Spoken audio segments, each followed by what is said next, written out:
बिस्मिल्लाहिर्रहमानिर्रहीम। अस्सलाम वालेकुम। इन्फो टीवी में आपको खुश आमदीद कहते हैं। आज 6 मई 2022 रोज़ जुम्मतुल मुबारक। सऊदी अरब की शाम की अहम तरीन खबरों के साथ मैं हूँ वसीम। अगर आप भी सऊदी अरब की खबरें हासिल करना चाहते हैं तो आप इन्फो टीवी चैनल को सब्सक्राइब कर सकते हैं। घंटी के निशान को दबाना मत भूलिएगा ताकि आप तक तमाम नोटिफिकेशन पहुँचें। आज शाम के न्यूज़ बुलेटिन में भी नई और अहम अपडेट्स लेकर आपकी खिदमत में हाजिर हुए हैं, तो वीडियो को मुकम्मल देखिएगा। शुरू करते हैं आज शाम की पहली खबर के साथ। पेट्रोल पंप पर मीटर रीडिंग में गड़बड़, पकड़े गए गैर मुल्की कारकुनों को डिपोर्ट।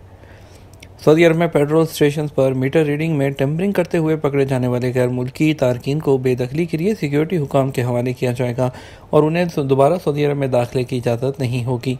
सऊदी वजारत तजारत, वजारत तवानाई, Saudi standard metrology and quality organisation ने कई पेट्रोल पंप का मुआयना किया जहां गैर कानूनी तरीकों को देखा गया। इसकी रिपोर्ट कई सार्फिन ने वजारत तजारत को की थी। स्टेशनों के डिस्पेंसर की जानिब से उनकी जांच से पता चला कि कुछ कारकुनों ने रीडिंग मीटर में गड़बड़ कर रखी है। बयान में कहा गया कि मुआयना की कार्रवाई सोशल मीडिया पर शेयर की जाने वाली उन वीडियोज़ और रिपोर्ट्स के बाद की गई जिसमें पेट्रोल पंप पर मीटर रीडिंग में छेड़छाड़ का इंकशाफ किया गया था। याद रहे कि जद्दा म्यूनिसिपैलिटी ने वजारत बल्दियात और देही आबादकारी अमूर के जारी करदा लाहे अमल और पेट्रोल स्टेशन के लिए मुकर्रर करदा ज़वाबित की खिलाफ वर्जी पर कई पेट्रोल पंप सील किए थे। म्यूनिसिपैलिटी ने हदायत की थी कि पेट्रोल और डीजल के जो रेट हैं वो स्क्रीन पर वाज़े करें, ताहम ऐसा नहीं किया गया। सार्फिन को बैंक कार्ड से अदायगी की सहूलत फराहम किए जाने की भी पाबंदी नहीं की जा रही थी।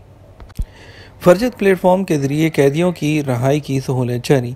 सऊदी अरब में महकमा जेल खाना जात के तर्जुमान कर्नल बंदर अल खरामी ने कहा कि फर्जत प्लेटफॉर्म के जरिए कैदियों को वाजिबुल अदा रकम अदा करके रहाई की जो सहूलत दी जा रही है वो गैर मशरूत है। उन्होंने कहा जो कैदी भी ये शराइत पूरी करेगा उस पर वाजिबुल अदा तमाम रकम अदा कर दी जाएगी। उसके लिए ऐसी कोई शर्त नहीं कि कैदी के ज़िम्मे कितने लोगों ने कितने मुतालबात रखे हैं। अल अखबारी चैनल के प्रोग्राम 120 से बात करते हुए तर्जुमान ने कहा जो कैदी फर्जत प्लेटफॉर्म वाली शराइत पूरा कर रहा हो उसे रहाई की राहत मिलेगी। इस सिलसिले में अदा की जाने वाली रकम की कोई इंतहाई हद नहीं है। उन्होंने कहा मतलूबा बिल को चेक करना ज़रूरी है, उसे चेक करके ही रकम अदा करना होगी। वजह यह है कि समाजी राब्ता वसाइल पर बहुत से ऐसे बिल रिकॉर्ड पर आ रहे हैं जो फर्जत प्लेटफॉर्म पर दर्ज ही नहीं है। याद रहे कि सऊदी वजारत दाखिला की जानब से कैदियों की रहाई और वाजिबुल अदा रकम की अदायगी के लिए फर्जत के नाम से एहतियात जमा करने की एक स्कीम कायम की गई है।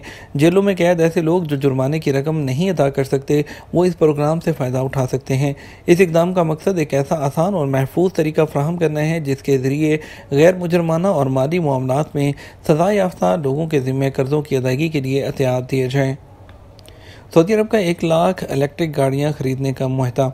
सऊदी अरब ने अमेरिका की लूसिड मोटर कंपनी के साथ आइंदा 10 साल में 50,000 से 1 लाख तक इलेक्ट्रिक गाड़ियाँ खरीदने का मुआहदा उस पर दस्तखत कर दिए ताकि सड़कों पर माहौल दोस्त गाड़ियों में इजाफा किया जा सके। अरब न्यूज़ के मुताबिक वजारत ख़जाना के एक बयान में बताया गया कि ये मुआहदा सऊदी विजन 2030 के कलीदी मकासद की हमायत में एक अहम कदम है।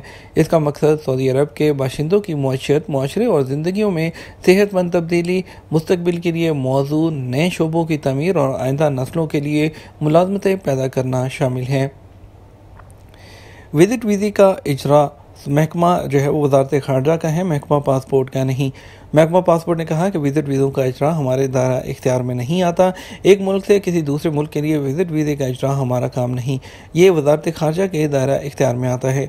आदिल वेबसाइट के मुताबिक महकमा पासपोर्ट से गैर मुल्की शहरी ने सरकारी अकाउंट पर दरियाफ्त करते हुए लिखा था कि मैं एक मसरी शहरी हूँ और मेरी खालाजाद सऊदी हैं, क्या उनसे मुलाकात कर सकता हूँ? उस काम के लिए मुझे किस किस्म का वीज़ा चाहिए होगा?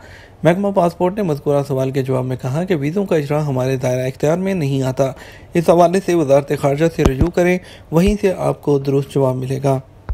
जद्दा एयरपोर्ट के लिए अवामी एक्सप्रेस बस सर्विस क्या है?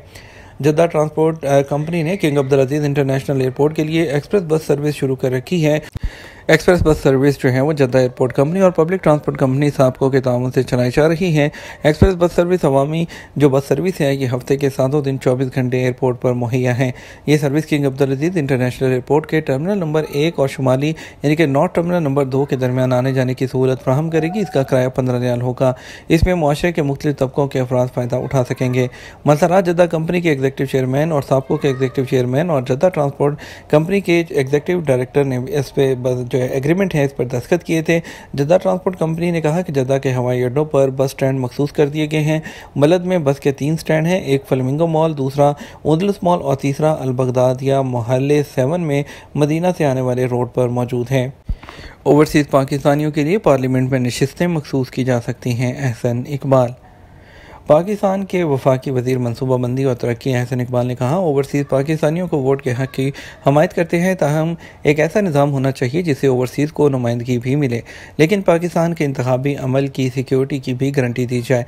जद्दा में पाकिस्तानी कम्यूनिटी की नुमाया शख्सियात से मुलाकात से बात करते हुए उन्होंने कहा, इस वक्त दुनिया में कहीं भी इंटरनेट बेस्ड वोटिंग का कामयाब मॉडल मौजूद नहीं। इंटरनेट वोटिंग सिस्टम को हैक किया जा सकता है। हमें एक ऐसा निज़ाम वज़ा करना चाहिए जिससे ओवरसीज़ पाकिस्तानियों को पाकिस्तान में नुमाइंदगी का हक भी मिले और महफूज तरीका भी हो। उन्होंने तजवीज़ दी कि इसकी एक बड़ी शक्ल ये हो सकती है कि यह पार्लियामेंट में ख़वातीन की तरह ओवरसीज़ पाकिस्तानियों के लिए सीटें मखसूस कर दी जाएँ। पार्लियामेंट में जोग्राफियाई बुनियादों पर नॉर्थ अमरीका, यूरोपीय यूनियन, मशरक़ वस्ती के हवाले से सीटें रखी जाएँ, जिस पर ओवरसीज़ के नुमाइंदे इनडायरेक्ट इलेक्शन के ज़रिए सेलेक्ट हों और उन्हें नुमाइंदगी मिले। वफाकी वज़ीर का कहना था कि ये एक महफूज तरीका है, इसमें कोई डंडी नहीं मार सकेगा। इन तजावीज़ पर इंतखाबी इस्लाहात कमेटी गौर करेगी। उन्होंने कहा, इंटरनेट बेस्ड वोटिंग जो है वो दुनिया में कोई काबिल अमल नमूना नहीं है। अगर ये काबिल अमल होता तो अमेरिका, बरतानिया में इस पर अमल किया जाता। जर्मनी में तो इलेक्ट्रॉनिक जो वोटिंग मशीन है उसको भी गैर आइनी करार दिया गया है। ये भी महफूज तरीका नहीं है। मुकर्रर उम्र के बाद ताबे का इकामा ट्रांसफ़र कैसे करें? सऊदी अरब में अपनी फैमिली के साथ सालों से मुकीम गैर मुल्कियों को उस वक्त परेशानी का सामना करना पड़ता है जब उनके बच्चे जो है मुराफिकीन या ताबे की कैटेगरी से निकल जाते हैं, जिसके बाद उनके इकामे तजदीद नहीं होते। कानूनी तौर पर लड़कों के लिए मुराफिक की कैटेगरी की जो उम्र की हद है वो 25 साल है। उसके बाद उनका इकामा अलहदा करना लाजमी है, यानी ऐसे नौजवानों को या तो अपने वापस मुल्क भेज दिया जाए या वो किसी कंपनी में या किसी प्राइवेट जो स्पॉन्सर हैं उसमें ट्रांसफ़र लें। मुराफिक या ताबे की कैटेगरी के तहत मुकीम गैर मुल्कियों के बच्चे जब उम्र की हद को पहुँच जाते हैं तो उनके लिए कानूनी तौर पर यह मुमकिन नहीं रहता कि वो अपने वालिद की गफालत में रह सकें। अलबत्ता बेटियों का मसला मुख्तलिफ होता है, उन्हें उस वक्त तक वालिद के साथ रहने की इजाज़त होती है जब तक उनकी शादी ना हो जाए। वज़ारत अफरादी क़ुव्वत की वेबसाइट पर मौजूद तरीक़ाकार की शराइत वाज़ेह करते हुए कहा गया, ऐसे लोग जो ताबे की कैटेगरी में शामिल हैं, चाहे वो लड़के हों या लड़कियाँ, उनका इकामा ताबे की कैटेगरी से ख़त्म करके प्रोफेशनल कैटेगरी में ट्रांसफ़र करने के लिए वज़ारत की वेबसाइट पर सहूलत फ्राहम की गई है। इकामा मुंतकिल करने के लिए वज़ारत अफरादी क़ुव्वत की वेबसाइट पर अपना अकाउंट रजिस्टर करना होता है, जिसके बाद मुख्तलिफ सर्विसेज की कैटेगरी के पेज पर मौजूद ट्रांसफ़र डिपेंडेंट सर्विस, जिसे अरबी में नकल खिदमा अल-ताबईन अला मंशा कहा जाता है, उस ऑप्शन को यूज़ किया जाए। इस ऑप्शन को हासिल करने के लिए और ज़ेर कफ़ालत बच्चे का इकामा कंपनी या निजी स्पॉन्सर के पास मुंतकिल करने के लिए वज़ारत की जानिब से 7 शराइत रखी जाती हैं। जिस कंपनी में उसका इकामा ट्रांसफ़र किया जा रहा है उसके डॉक्यूमेंट होने चाहिए, नेशनल एड्रेस हो, और उसके अलावा किसी का कंपनी में काम करने वाले का इकामा एक्सपायर ना हो, कंपनी इसकी जो कैटेगरी है वो ग्रीन लेवल से कम ना हो, सऊदीज़ेशन पूरी हो, इकामा ट्रांसफ़र किया जिसका जा रहा है उसकी उम्र 18 साल से कम ना हो, और इसके अलावा जिसका इकामा ट्रांसफ़र कराया जाए वो ममनुआ नेशनैलिटी ना हो। ताबे और उसके वालिद या सरपरस्त का इकामा भी वैलिड होना चाहिए और इकामा की मुंतकिली के वक़्त वालिद या सरपरस्त बरसरे रोज़गार होना चाहिए। ये तो हमारा अब तक का न्यूज़ बुलेटिन। आप मज़ीद और अहम खबरों के लिए हमारा जो है वो रात 12 बजे का न्यूज़ बुलेटिन देख सकते हैं। हमें इजाज़त दीजिए। अस्सलामु अलैकुम।